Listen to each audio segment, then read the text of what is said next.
Travel is such a privilege, and it's a privilege I'm lucky to have had a lot of. One of the questions I get asked fairly often is, what are the best places I've ever been? I love being asked this question because it gives me a chance to talk about my favorite places and what I like about them. At the same time, it's a really difficult question. It's nearly impossible to answer.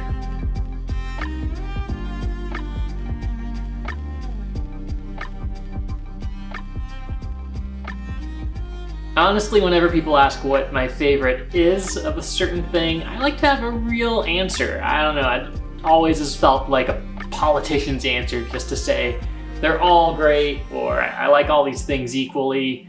But when it comes to places I've been, that's fairly true. Man, it's still really hard to choose just a favorite place. It's hard to choose 10 or even 20 favorite places. Anyways, in an attempt to have an answer, here's a video about some of the best places I've been and what I like about them. And honestly, this is pretty arbitrary. I don't have a consistent criteria. These aren't really in order. I don't think you could even put them in order. You could probably jumble up the entire list and tell me that was the proper order, and I'd believe it. It's that close.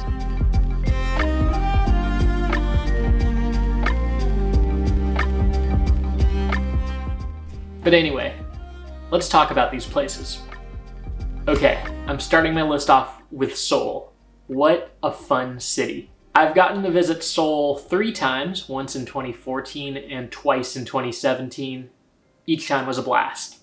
I loved getting to go to a noraebang for karaoke night. I loved getting to go to a Korean baseball game. That was an experience. I love that my friend Jihan, who usually shows me around when I visit, loves street food just as much as I do. And I like that this street food both includes classics like tteokbokki and sundae, as well as contemporary favorites like chicken and beer.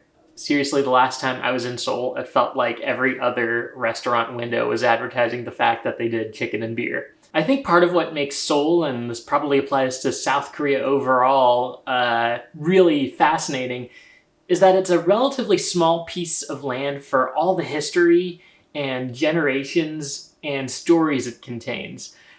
You'll find stuff like the Gyeongbokgung Palace right next to these busy roads and skyscrapers. And you really get the feeling that all these different eras and generations and histories are converging. And I kind of think that just Seoul and Korean culture today really feels like this mix of generations and directions that history moves in, all meeting up in one city. I think South Korea is a very exciting country for young people to be growing up in, especially with K-pop and the burgeoning influence that Korean cultural products are having on the entire world at large. And then at the same time, you still have this older generation that's there that has a very strong memory of when the country had a lot more poverty and very different struggles. That same generation would have seen the Korean War, would have seen the country divided, and would have seen so many changes throughout their lifetime. I could go on and on about Seoul, but this is just the first stop on our list.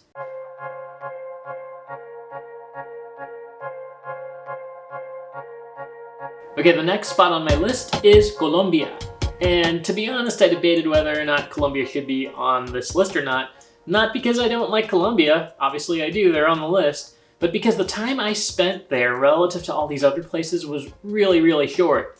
A couple of years ago, I was supposed to spend about a week in Colombia, and that trip got cut pretty much in half, thanks to being stuck in Miami, courtesy of American Airlines. Thank you, American Airlines. On my visit, I spent most of my time in Colombia's mountains. You see a continuation of the Andes come into the country. It's kind of the perfect environment for growing amazing coffee. Then there's other parts of the country. It includes the Amazon, which I really want to explore someday. There's coastal Colombia and places like Cartagena, which have a robust allure for visitors. Between the ocean, the jungles, the mountains, there is so much diverse wildlife within Colombia. Bogota is a very vibrant city. There is so much activity, lots of life, plenty to do there. Colombia's also got a bit of an edge. See, the thing I actually went to Colombia to do was to meet people in a rural community who were affected by much of the recent fighting. I met people who were kidnapped, and I met people who were doing the kidnapping, people caught up on all different sides of this conflict, and a lot of people who were working to try and turn the page and move forward to something better. Those conversations were extremely eye-opening, and I felt like I saw something of Colombia's soul there. I know that I just scratched the surface, and I'm really eager to get back to Colombia someday. I feel like that trip was just the beginning, and I'm really looking forward to it. Okay, I suspected I might have a place on my list that was a bit more on the domestic side, and I was right. And that place ended up being New England. One thing I love about New England is its nature. Now, outside of Acadia National Park in Maine, you won't have any big national parks or anything with the name recognition that places in the western states do. But you do have these incredible woods full of sugar maples and birch trees. You always hear about the changing colors in the fall. And I love how much nature and the seasons are integrated into life in New England. Now, this is a part of the US where I honestly haven't spent very much time. In fact, my one real robust experience in New England was back in 2012, where some friends and I took a road trip through the area. To this day, I am still really proud of the route I planned. We flew to Boston, we used that as our entry point. From there, we rented a car, drove up to Manchester, New Hampshire, over to Montpelier, Vermont, where you can find the Ben & Jerry's factory and a bunch of other things. We then went up across the border into Canada, spent some time in Montreal, and then we made our way back to Boston via Portland, Maine. Feel free to steal this itinerary. It worked so well for us. One of the best memories I have from this trip is being in a small mom and pop owned bookstore in Montpelier, Vermont, just browsing through all these used books, finishing up there and then walking across the street to this crepe restaurant called the Skinny Pancake. By the way, the New England Culinary Institute is in Montpelier, Vermont. It's the alma mater of such folk as Alton Brown. And that means that across Montpelier, there's all these little restaurants that were started as student projects, like the Skinny Pancake, and they are incredible. Okay, let's talk about Amsterdam, because this is a city I love. So Amsterdam is one of the most important and connected hubs in Western Europe. And like a lot of these significant European cities, it has a rich and colorful history. But I feel like relative to a lot of its other counterparts, it doesn't feel very trapped by its history. It feels like it's very much still moving forward. If I had to pick a European city to live in, there's several that are on my short list. Vienna, Austria is great. Barcelona. But at the end of the day, I think I probably wind up choosing Amsterdam. When you think about the things that give Amsterdam and the Netherlands its character, you'll probably be thinking of bikes and canals and windmills. And all these things are actually brilliant innovations to help the Netherlands deal with the challenge of an encroaching coastline. They've actually turned this challenge into one of the city's biggest strengths and most distinct features. I think it's a very deliberate and mindful city, and a lot of the people who live there reap the rewards. And then at the same time, it's still very far from being sterile. The food's good. I love Dutch fries. And Amsterdam is really cosmopolitan, so you can find cuisines from all over the world there. Okay, now I was a bit iffy about putting this next place on my list because it has a very similar appeal to Seoul. Both places are East Asian. Both places are extremely easy to get around. Both have a rich history and an exciting present. And both boast amazing food. But you know what? Both are also completely distinct and have their own separate identities, so let's do it. I'm giving another spot on this list to Taiwan.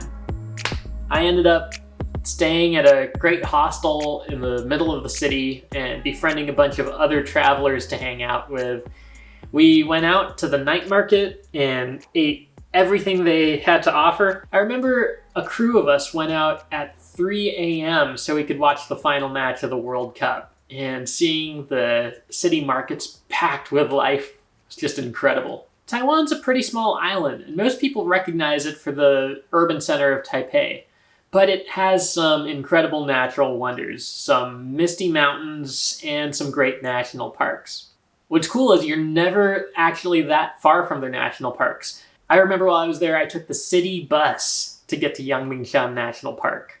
When I got there, I ended up going on the hardest hike I've ever been on. It felt like climbing up just vertical staircases for hours. I remember we were working our way up, and it felt like I had to stop every 10 minutes just to catch my breath and take a break. We found an older gentleman around the mountain just taking a nap, and so we asked him for directions just to make sure we weren't using all this energy to get ourselves lost, and he helped out. But about 45 minutes, maybe an hour after passing this guy, he casually just passes us, walking, skipping up the mountain. He was barefoot. At that point, I really could not tell if I was just out of shape or if this guy was incredible. I looked the trail up on All Trails, and it had the highest difficulty score out of any trail I can ever remember hiking. So I feel much better about myself.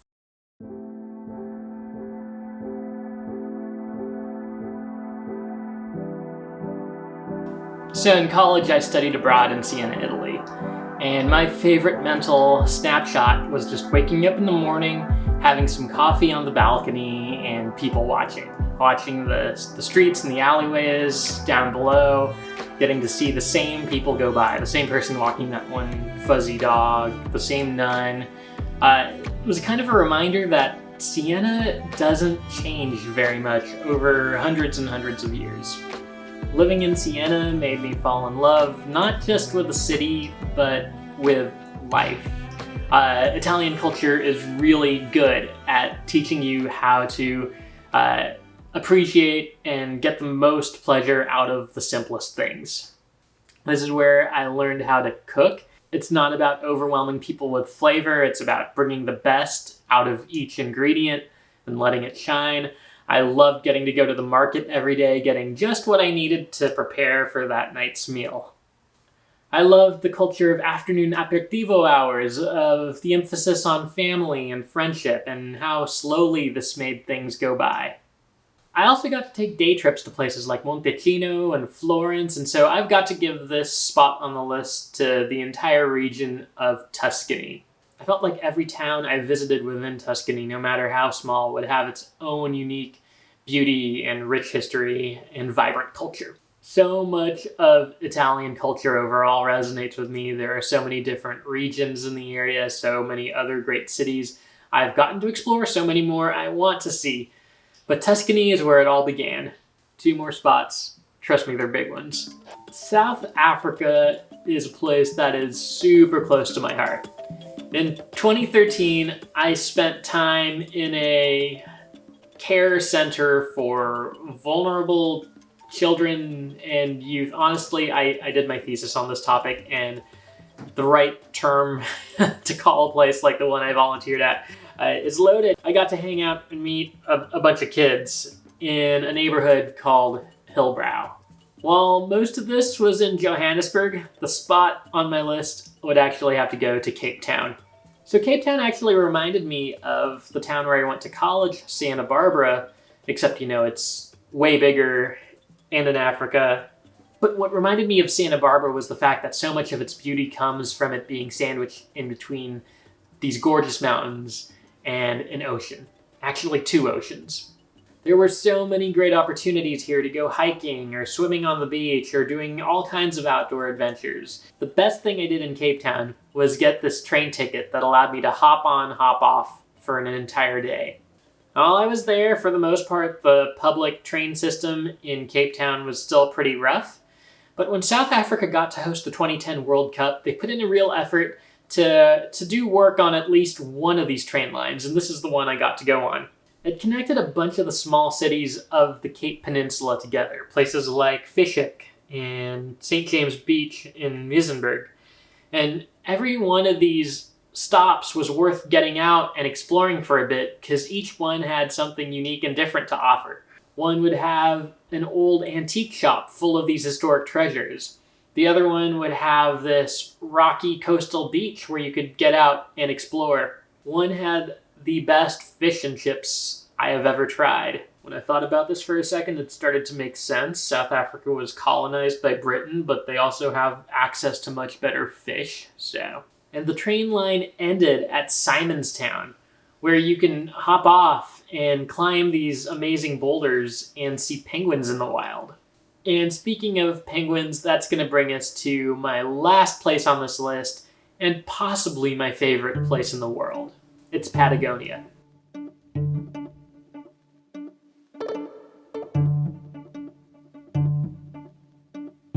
I did not differentiate between Chilean Patagonia and Argentine Patagonia. I think it's actually best when you can experience seeing stuff on both sides of their border. I got to spend some time in Patagonia and I loved it, though it wasn't as much time and it wasn't as far south as I would have liked. And another place I got to study abroad in college was Buenos Aires, and while I was doing that, I got to spend some spring break time in the city of San Carlos de Bariloche, or Bariloche is pretty much what everyone called it. It's one of the more northern cities in Patagonia, and it was incredibly beautiful. It had these snow-covered mountaintops, these pine trees. The whole time I was just thinking, I can't believe I'm here. This place is gorgeous. I think in terms of its mountainscape and ecosystem, it had some of the scenery you might find in a place like Banff or in Washington State. But you could also tell that it had this strong influence of Argentinian and Latin and indigenous culture present. And then there were things that gave Bariloche its own distinct personality, like the fact that they really specialized in artisanal chocolate. In the daytime, we would go on these big adventures, kayaking, biking a special circuit, and my favorite one had to be paragliding throughout this entire area. On top of the fact that we were paragliding, the view was unbelievable. This was 10 years ago now, and ever since then, I haven't stopped dreaming about getting to go back and getting to see even more of this region. I think sometime when my kid is a bit older and can appreciate it, I'd love to go there, spend a solid amount of time, and rent a camper van and just keep going down Argentina's Ruta 40. So there you have it. Seoul, Colombia, New England, Amsterdam, Taipei, Tuscany, Cape Town, Patagonia. I'm making this video at a pretty interesting time. I haven't been able to go anywhere in a while. In the time since my last big trip, I became a dad, we entered a global pandemic. But until then, I'm trying to be really intentional around this hiatus and consider what role travel really plays in my life. One thing I'm becoming more and more aware of is I don't like the aspect of travel where it's all about the visitor's comfort and just our excitement and our own enrichment, getting the cool Instagram photos, all while just treating the local people and local cultures like your backdrop. Now, of course, I travel to enrich my life, to enrich my family's life and add value, but I want to do this more and more on a way that's based on connection, rather than just what I'm getting out of this. I know that travel won't be the same as how it used to be. And to be completely honest, that sounds scary sometimes because I love what travel was. I loved the role it played in my life, and I've loved the trips I've gone on so far. But I think we do have this opportunity right now to make it a lot better, to move slower and more mindfully, to think about the impact we're having on places we're visiting, and how to make that more positive and less harmful, to focus on sustainability and storytelling and building local connections. I'm confident things will resume soon, and when it does, I cannot wait to share with you all the stories and adventures that take place. But also, I'm not going to just wait around idly for that. I am actively creating content on nature and culture and adventure, and I hope you stick around for that. So go ahead, do the thumbs up thing, do the subscribe thing, and I'll see you next time. Take care.